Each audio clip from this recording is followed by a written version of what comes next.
நான் டைரக்டர்கிட்ட சஜஷன் கேட்பேன். ஏன்னா நானா எதுவுமே முடிவு எடுக்கக்கூடாது, எடுக்க மாட்டேன்.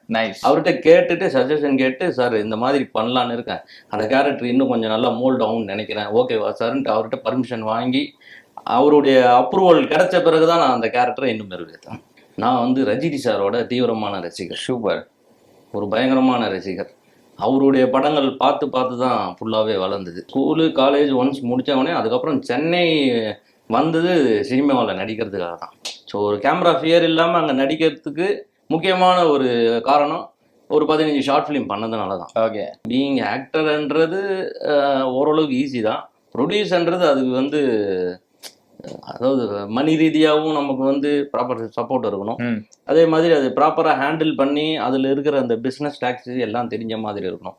கட்சிக்காரன் படத்தில் நானும் one of the producer, co producer இருந்தார், நானும் ஒன் ஆஃப் த ப்ரொடியூசர். இதோட கட்சிக்காரனை பொறுத்த வரைக்கும் பார்த்தீங்கன்னா பூஜை போட்டதுலேருந்து 1.25 வருஷத்தில் தேட்டரில் ரிலீஸ் பண்ணிட்டோம். சூப்பர். ஸோ அதுவே வந்து என்னை பொறுத்த வரைக்கும் பெரிய அச்சீவ்மெண்ட் தான். நீங்க தொடர்ந்து நிறைய படங்கள் நடிச்சிட்டு இருக்கீங்க சார். உங்களுக்கு வந்துட்டு ஆரம்ப காலகட்டத்துல இந்த சினிமா மேல எப்படி ஒரு ஆசை வந்துச்சு? ஏன்னா சினிமா உள்ள வரதும் சரி, ஒரு கதாநாயகனை நடிக்கிறதா இருந்தாலுமே சரி வந்துட்டு ரொம்ப பெரிய விஷயம் சார். டெஃபினட்டா வந்துட்டு அதுக்கு நிறைய ஸ்ட்ரகிள்ஸ் இருக்கும், நிறைய ஹார்ட் ஒர்க்கிங் இருக்கும். நீங்க சொன்னது மாதிரி 2000 கம்பெனி ஏறி இறங்கினாலும் வாய்ப்பு கொடுக்குறவங்க ரொம்ப கம்மி. பட் உங்களுக்கு வந்துட்டு அந்த ஆசை எங்கேருந்து வந்தது? லைக் நம்மளும் வந்துட்டு சினிமா உள்ள போகலாம், நடிக்கலாம், இல்ல நீங்க வர்றதுக்கு முன்னாடியே வந்துட்டு நான் நடிப்பேன் அந்த ஒரு மைண்ட் செட்டோ தான் வந்தீங்களா? இல்ல வந்துட்டு மேபி ஒரு டைரக்ஷன் பண்ணலாம், ப்ரொடியூஸ் பண்ணலாம், அந்த மாதிரி ஒரு மைண்ட் செட்டோட வந்தீங்களா? நான் ஆக்சுவலாக வந்து சின்ன வயசில் ஸ்கூல் படிக்கும் போது இருந்த நான் வந்து ரஜினி சாரோட தீவிரமான ரசிகர். சூப்பர்.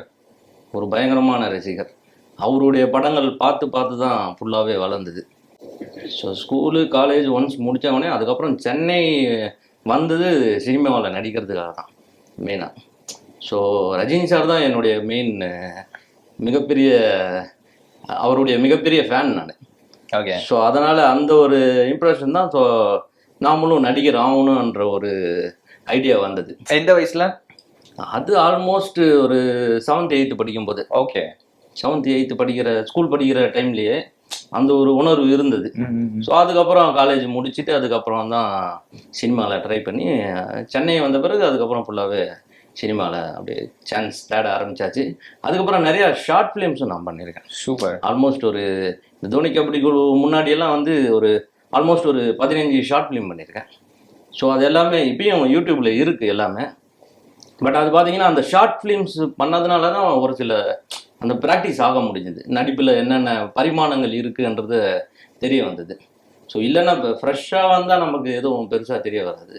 ஸோ அதனால் அந்த ஷார்ட் ஃபிலிம்ஸ் ஒரு மிகப்பெரிய அனுபவத்தை தந்தது.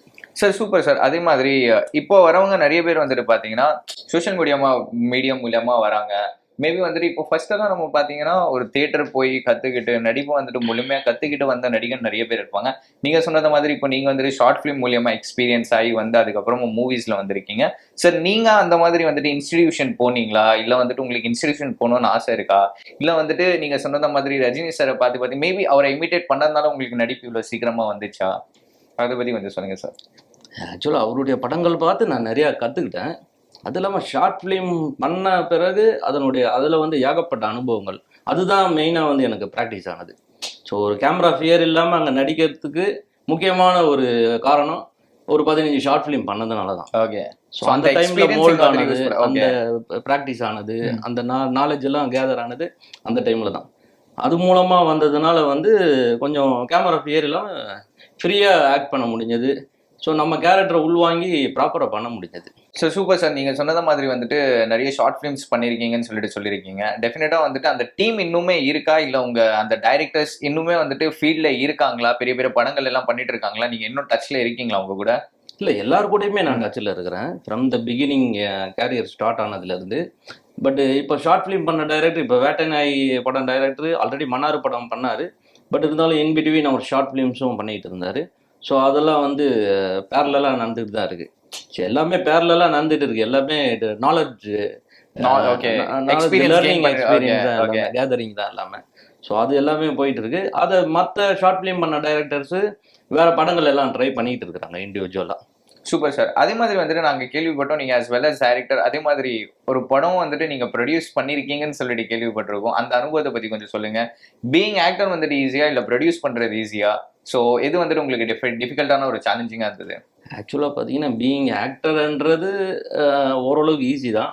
ப்ரொடியூசர்ன்றது அதுக்கு வந்து அதாவது மணி ரீதியாகவும் நமக்கு வந்து ப்ராப்பர் சப்போர்ட் இருக்கணும். ம். அதே மாதிரி அது ப்ராப்பராக ஹேண்டில் பண்ணி அதில் இருக்கிற அந்த பிஸ்னஸ் டேக்ஸ் எல்லாம் தெரிஞ்ச மாதிரி இருக்கணும். கட்சிக்காரன் படத்தில் நானும் one of the producer, co producer இருந்தார், நானும் one of the producer. So அதனால் அதுவும் வேறு மாதிரியான ஒரு அனுபவங்களை தந்தது. ஸோ பிஸ்னஸ் ரீதியாக நிறையா டிபார்ட்மெண்ட்ஸு இதெல்லாம் தெரிஞ்சுக்கிற ஒரு நாலேஜ் கேதர் அந்த டைமில். சார் அதே மாதிரி வந்துட்டு கட்சிக்காரன் படம் வந்துட்டு நீங்க சொன்னத மாதிரி ஒரு ஒன் ஆஃப் தி ப்ரொடியூசரா இருந்திருக்கீங்க. ஸோ அந்த படத்தை பத்தி கொஞ்சம் சொல்லுங்க சார். அந்த படம் எங்கெல்லாம் ஷூட் பண்ணீங்க? அதே மாதிரி பட்ஜெட் நீங்க ஏத்தத மாதிரி தான் வந்துச்சா இல்ல ஹையா போயிடுச்சா? எப்படி இருந்தது அந்த எக்ஸ்பீரியன்ஸை பத்தி கொஞ்சம் சொல்லுங்க. ஆக்சுவலாக நம்ம எதிர்பார்த்த அளவுக்கு தான் பட்ஜெட் இருந்தது, கரெக்டாக தான் இருந்தது. ஆக்சுவலாக அதுக்கு முன்னாடியே வந்து நாங்கள் ஒரு 2 months ப்ரீ பிளானிங் ஆக்டிவிட்டீஸ்லாம் பண்ணிட்டோம். ஸோ ப்ராப்பர் ஷெட்யூலு எந்தெந்த டைமில் பண்ணலாம். ஸோ ஃபஸ்ட்டு ஷெட்யூல் முடிஞ்சவொடனே எடிட்டிங் பண்ணி பார்த்தோம். செகண்ட் ஷெட்யூலுக்கு கொஞ்சம் கேப் விட்டோம். கேப் மீன்ஸ் ரொம்ப லாங்லாம் விடல, ஒரு 2 months விட்டோம். இதெல்லாம் கட்சிக்காரனை பொறுத்த வரைக்கும் பார்த்தீங்கன்னா பூஜை போட்டதுலேருந்து 1.25 வருஷத்தில் தேட்டரில் ரிலீஸ் பண்ணிட்டோம். சூப்பர். ஸோ அதுவே வந்து என்னை பொறுத்த வரைக்கும் பெரிய அச்சீவ்மெண்ட் தான். ஏன்னா 1.25 வருஷத்தில் ஒரு படம் ரிலீஸ் ஆகுதுன்னா வந்து நம்ம நம்ம இண்டஸ்ட்ரியில் புதுசாக இருக்கும்போது அது பண்ணுறது நிறைய பேர் சப்போர்ட் பண்ணாங்க. ஸோ அந்த ஒரு இது இருந்தது. சரி, நிறைய அது ஒன்று. தென் எங்கெங்கன்னு பார்த்தீங்கன்னா உளுந்தூர்பேட்டை, டைரக்டரோட ஊர் உளுந்தூர்பேட்டை, கள்ளக்குறிச்சி, தியாகதுர்கம், இந்த சரௌண்டிங்கில் தான் ஃபுல்லாகவே எடுத்தோம். ஸோ அந்த படம்லாம் எடுக்கும்போது எந்த மாதிரியான சேலஞ்சிங்ஸ் எல்லாம் நீங்க ஃபேஸ் பண்ணீங்க? பர்சனலாகவும் சரி, as well as நீங்க அதில் ஆக்டும் பண்ணியிருக்கீங்க. ஸோ ரெண்டுமே பேலன்ஸ் பண்ணும்போது அது எவ்வளோ டிஃபிகல்ட்டாக இருந்தது? எனக்கு ஒன்றும் பெரிய டிஃபிகல்ட்டாக தெரில. ஏன்னா டைரக்டரு மேக்ஸிமம் எல்லாமே பார்த்துக்கிட்டாரு. இன்னொன்று என்னென்னா அந்த உளுந்தூர்பேட்டை, கள்ளக்குறிச்சி அந்த ஏரியா மக்கள் வந்து டைரக்டரோட பழக்கமான மக்கள், அந்த ஃப்ரெண்ட்ஸ் சர்க்கிள்லாம் இருந்தாங்க. அதனால் அவங்களாம் ஓரளவுக்கு முடிஞ்ச வரைக்கும் ஃப்ரீயாகவே லொக்கேஷன் தந்தாங்க. ஸோ அதனால் அது ஒன்றும் பெரிய டிஃபிகல்ட்டாக தெரியல. மேக்ஸிமம் அந்த ப்ரொடக்ஷன் சைடு சப்போர்ட் என்னென்ன பண்ணணுமோ அது வந்து டைரக்டரோட ஊரில் எடுத்ததுனால அவரே எல்லாமே பண்ணிக்கிட்டாரு. ஸோ அதனால் நான் வந்து மேக்ஸிமம் அதில் வந்து அந்த பிளானிங் ஆக்டிவிட்டியில் பெருசாக இன்வால்வ் ஆகலை. ஏன்னா நான் வந்து ஹீரோவாக நடிக்கும் போது நான் ஃபுல்லாகவே அதில் கான்சென்ட்ரேட் பண்ணுற மூடில் தான் இருந்தேன். ஓகே. அந்த அளவுக்கு எனக்கு வந்து ஃப்ரீயான ஒரு ஸ்பேஸ் தந்தார் டைரக்டர் சார்.